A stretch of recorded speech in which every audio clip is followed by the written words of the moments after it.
continuación, don Fernando Gallardo, periodista y escritor, pronunciará la conferencia inaugural del curso académico 2015-2016 titulada El futuro laboral en la industria turística del siglo XXI.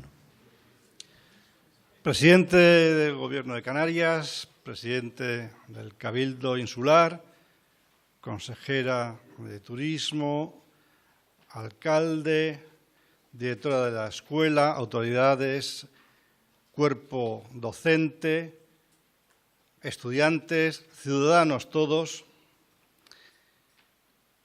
Cuenta una buena lengua, como la del analista del Wall Street Journal, Stephen Moore, que visitando las obras de un canal fluvial en Asia, el controvertido premio Nobel de Economía Milton Friedman se mostrase extrañado de que en su construcción se emplearan muchas palas, pocos tractores y casi ningún vehículo pesado.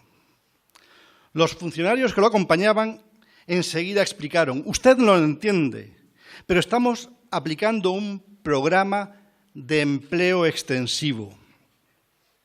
Cáustico como era, Friedman se acercó la mano al mentón y respondió: pensaba que querían construir un canal. Si lo que pretenden es fomentar el trabajo, ¿por qué entonces no les dan cucharas en lugar de palas?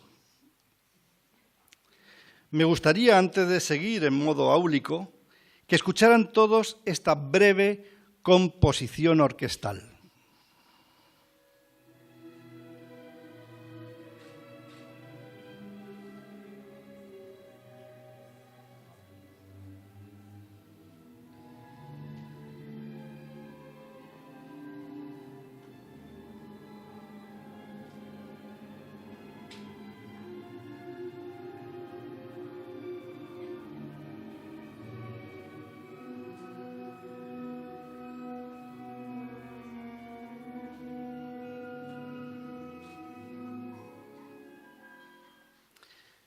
Acabamos de escuchar a la Orquesta Sinfónica de Londres, dirigida por José Luis Estellés, en la suite contemporánea Transit into an Abyss, compuesta por Iammus en el 100º aniversario del nacimiento de Alan Turing, el matemático londinense que hackeó el sistema de cifrado de comunicaciones alemanas durante la Segunda Guerra Mundial y es considerado el padre de la computación moderna.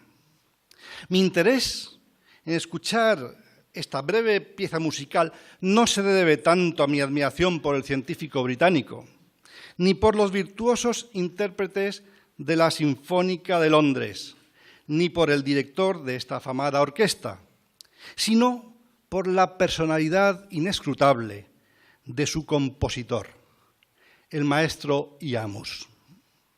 Iammus, que toma su nombre del mitológico hijo de Apolo, es en realidad hijo del clúster de computación de la Universidad de Málaga. Sí, lo han adivinado. Iammus no es un compositor de carne y hueso. Iammus es un ordenador. El primer software capaz no solo de interpretar música, sino de crearla. Y algunos críticos musicales se han atrevido a afirmar que incluso es un compositor de calidad. Si las máquinas son capaces ya de derrotar a cualquier ser humano en el ajedrez, como vimos en 1997 con el campeón mundial Garry Kasparov, no tardarán en conseguirlo en las más variadas disciplinas, incluso en aquellas que teníamos por imposibles para algunos bits sin emociones ni sentimientos, como la música. Porque la música es un ejercicio matemático, como el cálculo de la estructura de un rascacielos o la gestión de precios dinámicos en el negocio hotelero. Sí, es insólito, incluso desmoralizador. Sorprende descubrir que las máquinas tan técnicas y precisas son también creativas. La línea del tiempo que nos lleva al futuro se vuelve cada vez más acerrada e incierta para la especie humana. No ya por la alerta del calentamiento global, ni por el calentamiento espiritual que agita a una parte importante de la humanidad, y turba el devenir tranquilo del estado de bienestar como lo hemos conocido en muchos países. ¿Qué haremos con el desarrollo tecnológico? O mejor dicho, ¿qué hará la tecnología con nosotros? Inteligencia artificial, nanotecnología, biónica, ingeniería genética, agricultura vertical, materiales inteligentes, impresión en 3D, impresión en 4D, robótica. Son tantos los avances científicos y tecnológicos que las máquinas nos van comiendo el terreno poco a poco, sin que los humanos avancemos a igual velocidad para desarrollar las nuevas habilidades que el futuro nos va a obligar a configurar. Muchos de nuestros semejantes no quieren asumir todavía un hecho sin precedentes en la historia de la humanidad. Esas dos revoluciones simultáneas que están cambiando los modelos productivos y también los laborales en todo el mundo. La revolución global que nos hace a todos cómplices del mismo devenir, y por ese todos debemos incluir 2.500 millones de personas, 2.500 millones, que se desarrollan frenéticamente en los países emergentes con igual talento que nosotros, pero a mucho menor precio. Y la revolución digital que nos hace cómplices absolutos de las máquinas y exige que nos vayamos entendiendo con ellas. Esta doble convulsión planetaria afecta hoy de lleno a nuestra existencia, empezando por la redefinición de las relaciones laborales a que obligará la denominada tercera revolución industrial, la que sustituirá el proceso extractivo de fabricación por el aditivo de impresión digital, la infofactura reemplazante de la manufactura. Y continuando con la irrupción de la economía colaborativa, que esfumará la división internacional del trabajo, difuminará las fronteras legales entre las personas físicas y las personas jurídicas, otorgará un nuevo protagonismo al trabajo autónomo frente al asalariado y trasladará el garantismo social del Estado hacia las redes ciudadanas y las plataformas tecnológicas de usuarios y consumidores. Los gobiernos son demasiado grandes para las cosas pequeñas y demasiado pequeños para las cosas grandes, advirtió hace 30 años el politólogo norteamericano David Gergen. Durante la década de 1960, la corporación más grande del mundo era la operadora norteamericana AT&T, cuya capitalización bursátil alcanzaba los 267.000 millones de dólares y empleaba para ello a 758.000 trabajadores, una sola empresa. Esto es, cada empleado producía unos 352.000 dólares a lo largo de su vida útil. Medio siglo después, el primer puesto en el ranking lo ocupa Apple, cuyo valor en bolsa, 740.000 millones de dólares, triplica el de AT&T, pero emplea únicamente a 92.000 trabajadores. 92.000 trabajadores que producen cada uno 8 millones de dólares. Apple necesita hoy 25 veces menos empleados que AT&T hace 50 años en generar la misma cifra de negocio. Dicho de otro modo, un empleado de Apple hoy es 25 veces más eficiente que un empleado de AT&T ayer. Dicho sea de paso, AT&T emplea hoy a 240.000 trabajadores, la tercera parte de los que empleaba esta operadora telefónica hace medio siglo. 50 años no es nada, que podía haber cantado con retintín Carlos Gardel. 200 tampoco mucho en el contexto de la historia humana. Son los años que han mediado para afirmar con más realismo que fantasía que la automatización liberará al hombre de aquellas tareas mecánicas por entero relacionadas con su vida animal y divergentes de su característica única sobre la faz de la Tierra, la creatividad y la transmisión del conocimiento.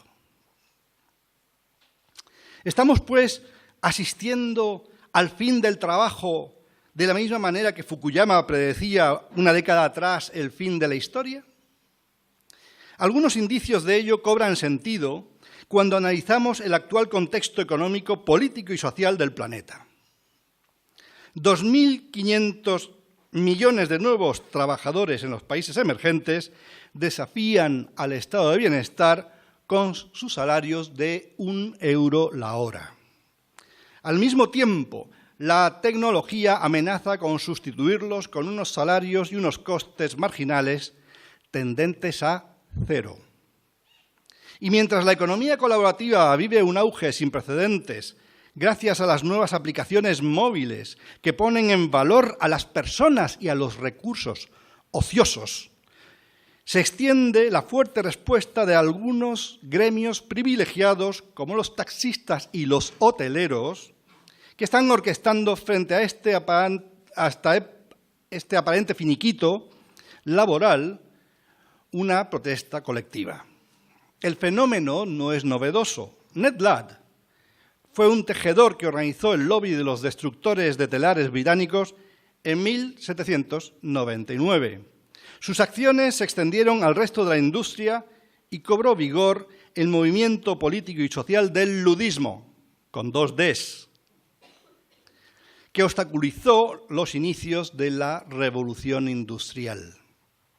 En Cataluña, no porque esté de moda, durante la primera mitad del siglo XIX, las protestas tomaron el nombre del conflicto de las self-actinas, del término inglés self-acting, máquinas de hilar que forzaron la extinción de miles de puestos de trabajo.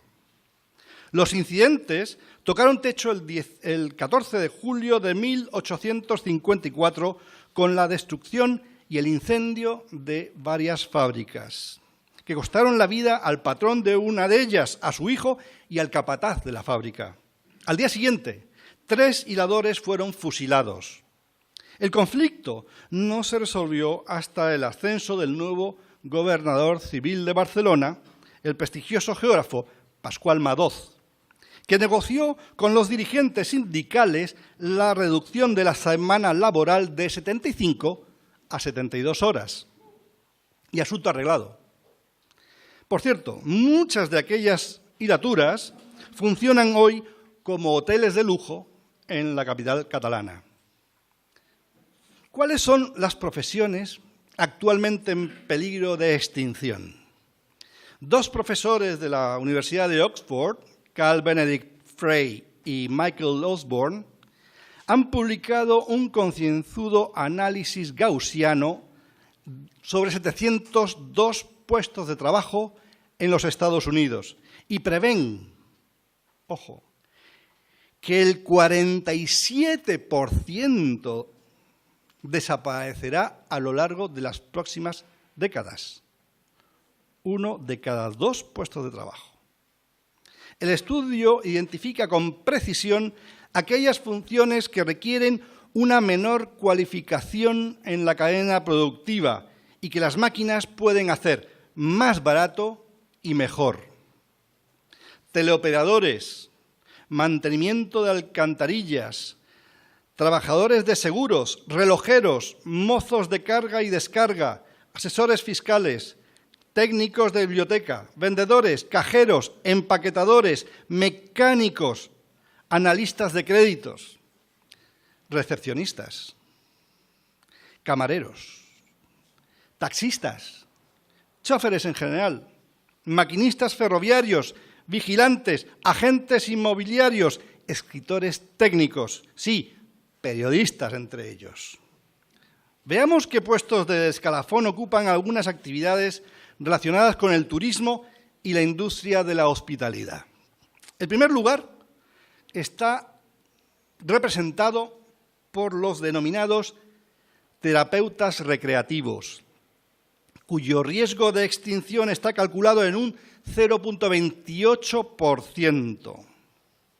Pueden respirar tranquilos aquellos hoteleros cuyos negocios opten por un modelo más experiencial que funcional.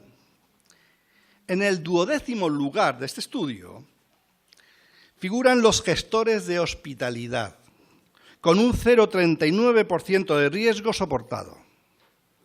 En el puesto 133, los arquitectos paisajistas, no los arquitectos multidisciplinares, no. Los arquitectos paisajísticos, que sufren el riesgo de desaparecer en un 4,5%. Los directores de hotel se encuentran en el puesto 195, con un 16% de riesgo.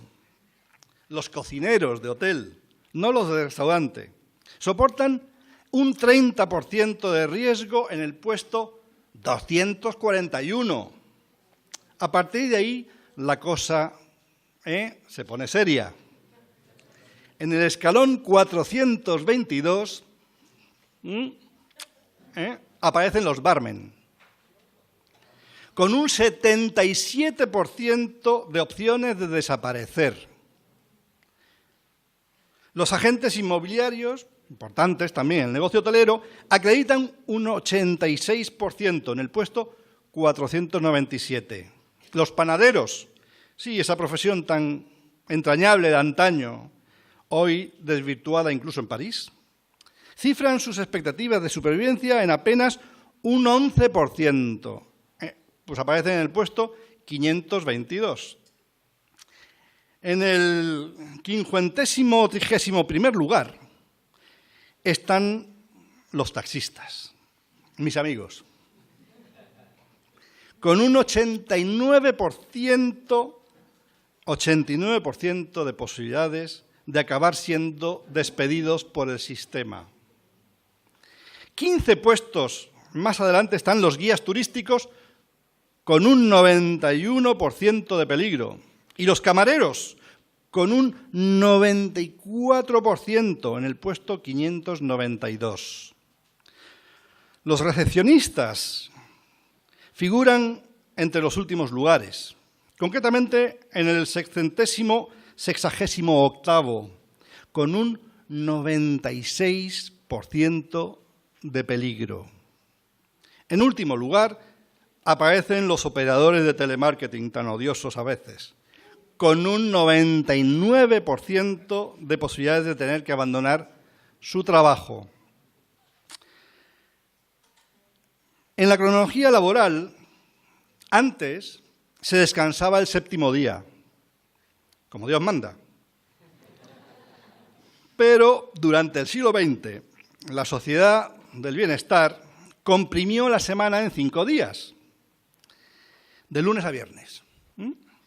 Hoy se debate sobre la semana de 35 horas o de 4 días, cediendo el viernes para el trabajo en casa. Se hace en muchas oficinas. El siguiente paso será, sin duda, la semana de 3 días, luego de 2, de 1 y, finalmente, no sé si como Dios manda, la extinción del trabajo por su tendencia al coste marginal tendente a cero. Será el momento en que los robots trabajen 24 horas al día, 7 días a la semana y 365 días al año. Watson, el software creado por IBM para vencer a los humanos en el juego inteligente del Jeopardy, muy popular en los Estados Unidos, está programado para ser muy pronto el mayordomo perfecto de un hotel. Analítico, eficiente, veloz, inteligente. Le faltará, es verdad, ser emotivo. Sus circuitos no le permitirán todavía ser disruptivo, creativo, un sentimental. Pero será capaz de anticiparse al deseo de los huéspedes mediante un análisis Big Data de sus trayectorias de vida, las de los clientes. Watson sabrá lo que hoy no sabe ningún recepcionista, ningún director de hotel. Watson sabrá por qué su cliente está hospedado ahí, qué es lo que le ha motivado el viaje. No ocultemos la realidad. Watson está mejor preparado que un recepcionista para recibir a la clientela. Watson estará pronto mejor preparado que un director para gestionar un hotel. Desde su entrada en escena allá por los años 60, los robots han venido bajando de precio en torno a un 10% cada año. Así ocurren determinadas paradojas difíciles de entender por el ciudadano a pie. Mercedes-Benz, sirva de ejemplo, acaba de organizar la fabricación de un nuevo modelo de automóviles en Estados Unidos, donde supuestamente ya no se fabricaba ninguno. Detroit se había convertido en los últimos tiempos en una ciudad fantasma, con todas las fábricas cerradas y sus edificios en ruinas. El país que había popularizado el automóvil desde Henry Ford, quien por cierto afirmó eso de que si le hubieran atendido, si él hubiera atendido a los deseos de la gente y no a mi voluntad de innovación, dijo, les habría vendido caballos más rápidos, no automóviles. Henry Ford hizo este movimiento, hizo bancarrota en el sector que había liderado durante un siglo frente al empuje de japoneses, coreanos y ahora chinos. ¿Qué es lo que ha forzado a Mercedes-Benz a abrir una fábrica en Estados Unidos? La robótica. Un nuevo sistema de producción que emplea junto a los robots obreros a unos hasta hoy desconocidos robots ingenieros, profesionales no humanos, profesionales máquina y profesionales software, capaces de organizar una compleja cadena de producción de automóviles. Un pequeño equipo de creativos alemanes diseñan un vehículo para que lo fabriquen centenares de robots, a su vez, diseñados por un creativo norteamericano, curiosamente, para que dicho vehículo sea vendido en un mercado constituido por millones de compradores chinos. Quienes se hayan despreocupado de este gran cambio operativo pensando que las máquinas realizarán solamente las tareas rutinarias y sustituirán a los trabajadores no cualificados, cometen un serio error. Antes que a estos, los robots sustituirán probablemente a los trabajadores más cualificados. Robots de software, como los que actualmente se sientan en los consejos de administración de grandes multinacionales. Robots invisibles, como el que ha sustituido por completo, casi por completo, al departamento financiero de Endesa. Y no solamente para realizar funciones contables. También ejecutan en fracciones de segundos análisis y modelización, operaciones bursátiles de trading, valoración de activos y son capaces incluso de tomar decisiones estratégicas que afectan, se supone que positivamente, a esta compañía. Víctor Ayllón, un sevillano que ha diseñado el robot de Endesa, me ha alentado personalmente a confirmar en esta tribuna que el 60% de las operaciones de intradía que hoy se ejecutan en la bolsa de Nueva York, el 60% ya son robóticas, decisiones. Los robots no sienten pánico, no dudan, no se fatigan y trabajan las 24 horas del día. Tarde o temprano, estos replicantes están llamados a desempeñar todas las tareas humanas que pueden ser consideradas predecibles. Recordad esta palabra. Esta es la razón, en parte, por la que Google, Facebook o Instagram contratan a poco personal. Sí, los robots también acabarán sustituyendo a los profesionales cualificados. Que nadie se asuste. Antes caerán los periodistas, naturalmente. Bueno, muchos estamos cayendo ya y por esto tenemos que reinventarnos escribiendo discursos como este, que celebra la apertura del curso universitario en la hermosa isla de Lanzarote. A España, como muchas otras cosas, la ola llegará más tarde que a los países anglosajones. Sí, gran parte de los contenidos de la revista Forbes los escriben ya robots de software y aplicaciones de inteligencia artificial. Robots capaces de procesar Big Data y traducirlo a un lenguaje comprensible. Poca gente sabe todavía que los informes estadísticos de Deloitte, de Trivago o de Hotels.com para la industria turística están redactados por un robot, el robot quizá más avanzado del mundo en estos temas, Narrative Science. Lo podéis buscar en Google. Narrative Science es capaz de redactar un currículo profesional completo a partir de un formulario que cualquiera puede rellenar. Sus textos pueden seguirse en la web de deportes del canal de la televisión norteamericana CNBC. Muchos de los capítulos de la famosa colección de libros Informática para Dummies, que hoy lo vemos en cualquier librería española, están escritos por este robot. El fundador de Narrative Science, Christian Hammond, está convencido de que el 90% de los textos que aparecerán publicados en los medios online dentro de 15 años los escribirán robots. Esta integración de robots en el mundo laboral no cambiará las relaciones interprofesionales de la noche a la mañana, pero sin duda irá configurando un espacio de actuación y una psicología empresarial distintos a los actuales. Los robots serán pronto compañeros habituales de trabajo y también jefes. Antes que Endesa, Deep Knowledge Ventures, un fondo asiático de inversión en proyectos de biotecnología, posee un departamento de análisis de tendencias en sanidad cuyo directivo principal es Vital, un robot de software. ¿Por qué esta fiebre autónoma?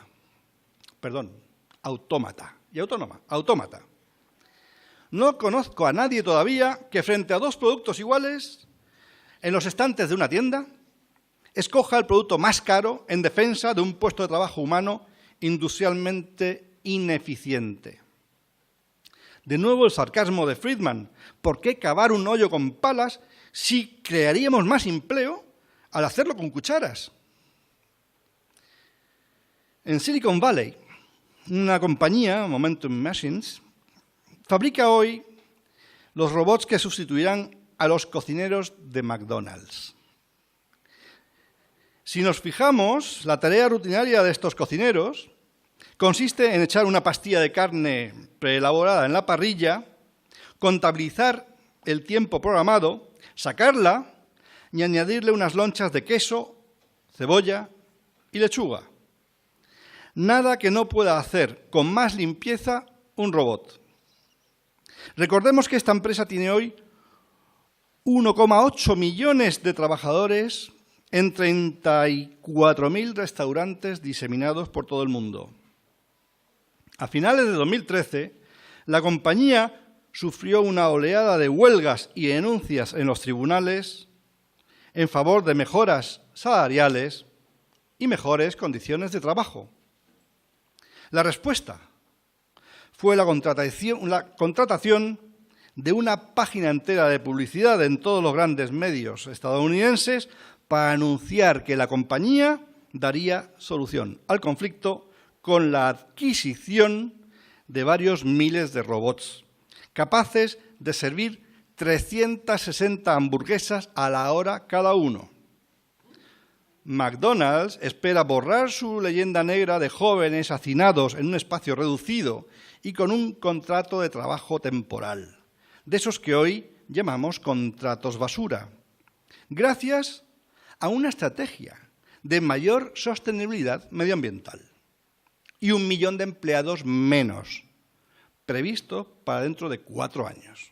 1 millón de empleados menos. La vieja escuela de Adam Smith, por la cual la economía era la ciencia que gestionaba los bienes escasos, sucumbe ante el empuje de la nueva escuela tecnológica, mediante cuyos fundamentos autómatas, inteligentes y colaborativos, la economía empezará a ser la ciencia que gestione los bienes abundantes. ¿Qué rol jugará entonces el ser humano en una era tan desafiante como la robótica? ¿Acabará derrotado por la inteligencia y la potencia de la máquina? ¿O será capaz de traspasar los límites de la realidad euclidiana y situar su imaginación en el universo cuántico? ¿Seremos capaces de inventar nuevos trabajos? El hombre es el único animal capaz de apuntar con un dedo de forma natural. Según el psicolingüista Shotaro Kita, esta acción encubre y descubre numerosos procesos biológicos, psicológicos también, y semióticos. La habilidad de hacer entender a otro estirando un dedo es un paso en la colectivización de nuestra conciencia individual. Pues como ahora mismo sucede, ahora, nos unimos todos en la atención. Lo estáis viendo. Será probablemente la meta última que se propongan las máquinas inteligentes. Lo cierto hoy es que el crecimiento exponencial de la capacidad de las máquinas no se ha correspondido aún con un desarrollo exponencial del trabajo humano. 9 de cada 10 puestos de trabajo siguen destinados a las mismas funciones que hace un siglo. La humanidad solo ha sido capaz de sustituir en 100 años un 10% de las funciones laborales. El avance de nuestro mundo, en su configuración analógica, es lento, mientras que puede dispararse hasta extremos insospechados en su configuración digital. Pensemos que la sustitución laboral en las próximas décadas se realice a un ritmo superior a este 10%. Algunos expertos calculan que será del 40% en los próximos 20 años. Aún así, no lograremos culminar el proceso de sustitución en todo este siglo XXI. Qué alivio, ¿verdad? El concepto de trabajo ha estado ligado en distintas culturas a los preceptos éticos y morales, es decir, religiosos, de la dignidad humana. Sus cualidades intrínsecas han sido el propósito personal, el significado social, el compromiso, la identidad como referente frente a los demás, la independencia económica, la creatividad, en fin. Ahora reproduzcamos un esquema del trabajo que hoy le está encomendado a un camarero. Monitoricemos el proceso. Buscar en el refrigerador un refresco, agarrar la botella con una mano, extraer la chapa con un golpe de muñeca, depositar la botella sobre una bandeja, avanzar unos metros con la bandeja en la mano, tomar la botella con los dedos en la otra mano y suspenderla progresivamente sobre la mesa. Numerosos trabajadores han considerado indigna por mecánica esta tarea hotelera. En su enfoque psicológico persiste la visión de la servidumbre sobre la del servicio. Ahora cambiemos el soporte analógico de la acción por otro digital. Imaginemos esta secuencia como parte de un videojuego. Como en todos los videojuegos, el desafío consiste en repetir uno tras otro los movimientos hasta avanzar un paso más. Movimientos idénticos, rutinarios, a veces hasta la extenuación, como los movimientos de un camarero en el bar. Solo que si en lugar de sostener una bandeja en las manos, maniobramos un joystick, entonces ya otorgamos dignidad a nuestro empeño. El dedo. Libramos una dura competencia con nosotros mismos por llegar más lejos, sin alienación de ningún patrón opresivo, ni patrono opresor.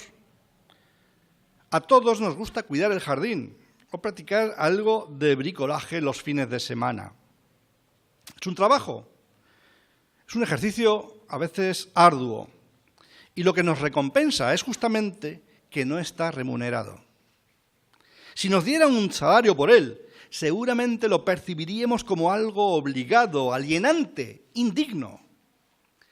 Frente a las numerosas dudas que surgen en el seguimiento de esta gran transformación económica, conviene recordar una anécdota casi desconocida en las escuelas de negocio, que casi todos lo recuerdan, recuerdan de los empresarios que hicieron historia. En los años 50, Henry Ford II se reunió con el jefe de los sindicatos de la metalurgia para inaugurar una nueva planta de automóviles en Cleveland, en la que se implantó por primera vez el ensamblaje robotizado. Años 50. Walter, ¿qué piensas hacer para que estos robots te paguen las cuotas de afiliación? Preguntó Ford con cierta ironía al sindicalista. Henry, ¿qué piensas hacer para que estos robots te compren coches? Obtuvo por respuesta. Más dudas. ¿Qué sucederá con esos miles de edificios que conforman los centros financieros y administrativos de las ciudades? ¿Se quedarán vacíos? ¿Quién los querrá habitar si no hay trabajo que hacer en sus interiores? ¿Cómo va a afectar este decrecimiento laboral al desarrollo futuro de las ciudades? Y, por supuesto, la gran duda. ¿Cómo se va a financiar nuestro estado de bienestar con un abandono masivo de las cotizaciones laborales? ¿Pagaremos menos impuestos? ¿No pagaremos impuestos? ¿Desaparecerá el Estado asistencial? ¿Dejarán de existir las naciones? Si analizamos la teoría de la larga cola mediante este sencillo gráfico, cabe entender lo que está empezando a suceder con el empleo. Recomiendo a los gobiernos, a los sindicatos, a los economistas y a los trabajadores en general que se lean a Chris Anderson. En la izquierda del famoso gráfico aparece en cada sector económico un espacio para 1, 2 o a lo sumo 3 competidores grandes, multinacionales, de dimensiones colosales. Y sabemos que estos generan poco empleo, cada día menos, porque cada día la producción estará más mecanizada. El resto, esa larga cola como las escamas de un cocodrilo, son los nichos personales de productos únicos, diferenciados, particulares que encuentran mercado en quienes buscan experiencias artesanas, de pequeña escala, exclusivas. Como todo el mundo puede deducir, esas pequeñas unidades, las escamas del cocodrilo, no generan empleo asalariado, sí autónomo. No es arriesgado predecir que la casi totalidad de los trabajadores en un futuro inminente serán por cuenta propia. Tampoco tiene mucho riesgo pensar que millones de estos freelancers operarán como subcontratistas de procesos de negocio para proveedores de servicios. No como operadores de servicios, que requerirían automatización, sino como operadores de procesos de negocios, que requieren inteligencia. En los países más avanzados, los BPOs, los Business Process Outsourcing, se están poniendo de moda. Lo hemos remarcado antes, la sustitución del hombre por la máquina no se va a detener, pero tampoco va a ser rápida, especialmente la de aquellas funciones que hoy se pueden acometer con mano de obra barata. Usar un sacacorchos o hacer una cama son, desde luego, acciones infravaloradas en la hotelería mundial. Pero ambas requieren destreza, aún inaccesible para un robot.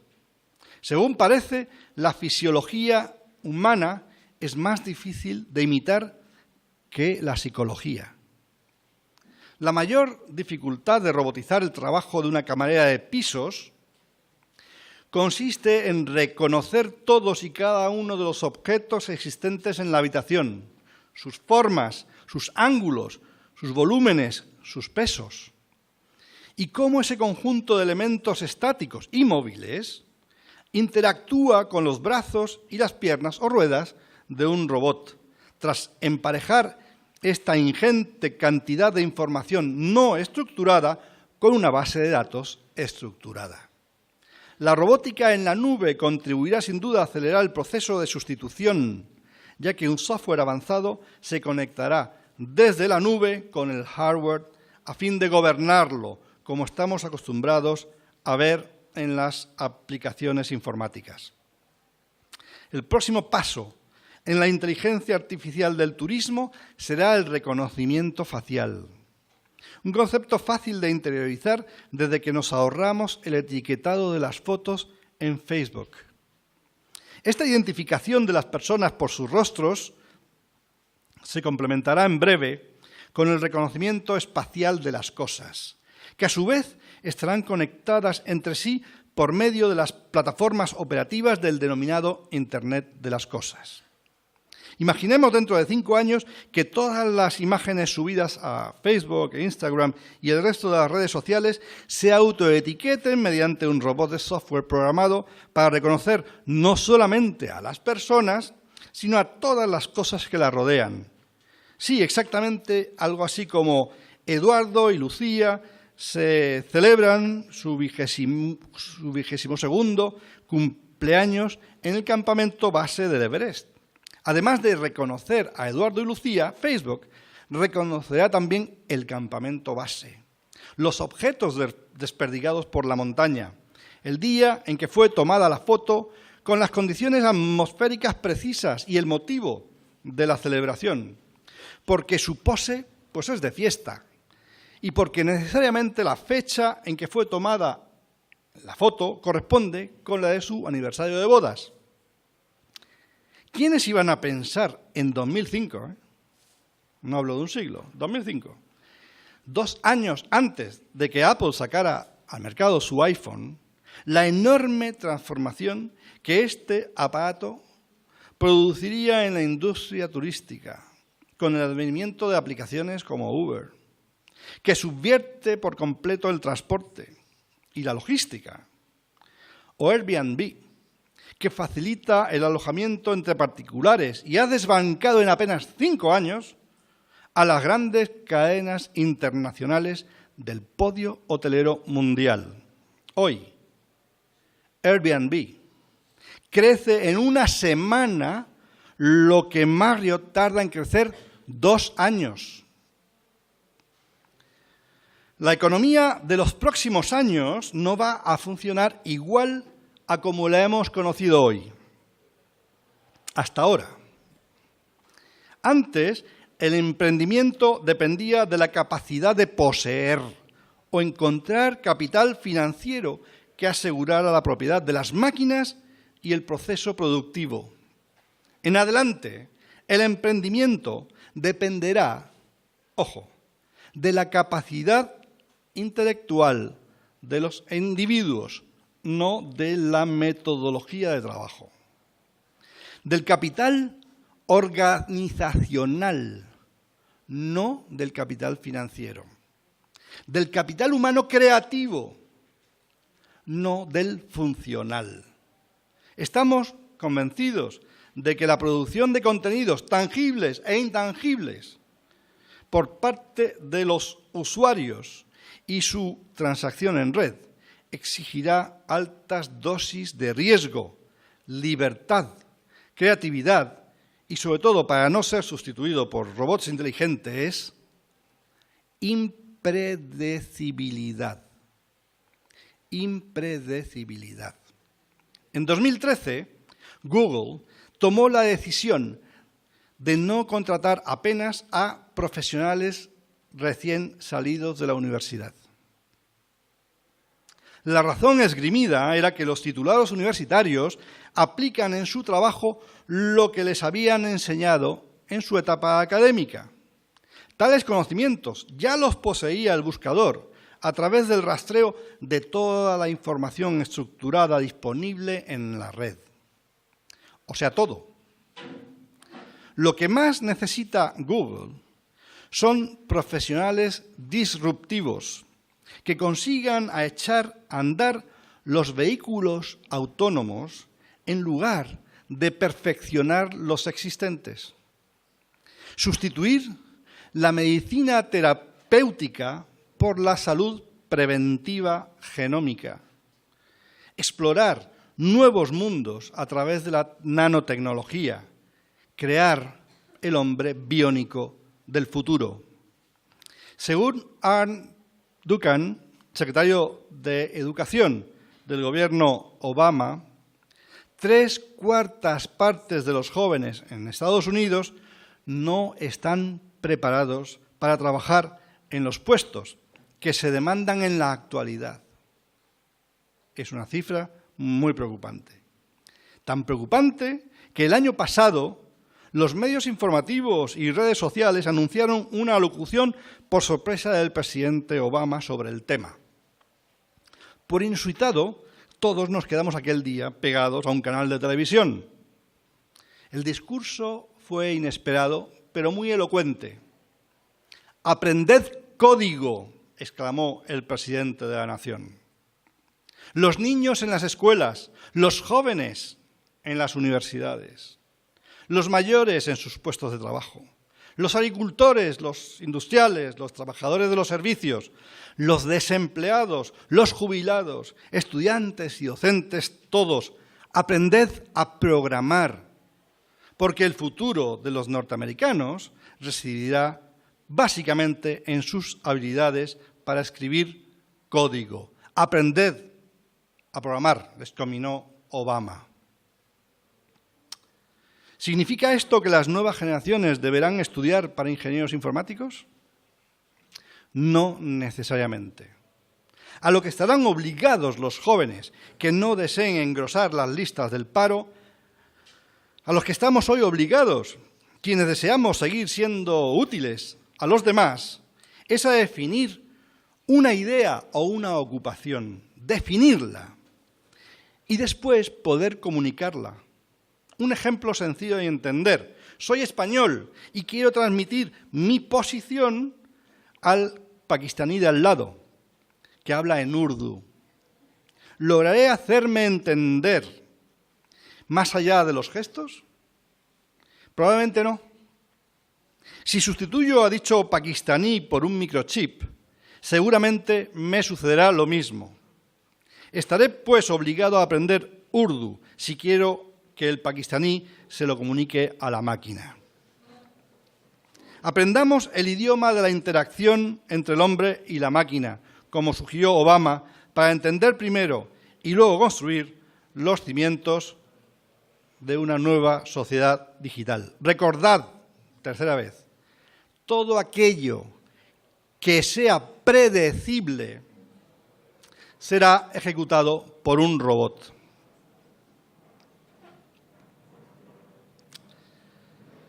Disrumpir los valores en favor de la creatividad bajo la premisa supuesta de hacerlos más perfectos o provechosos es lo que nos ha caracterizado a los seres humanos desde el principio de los tiempos.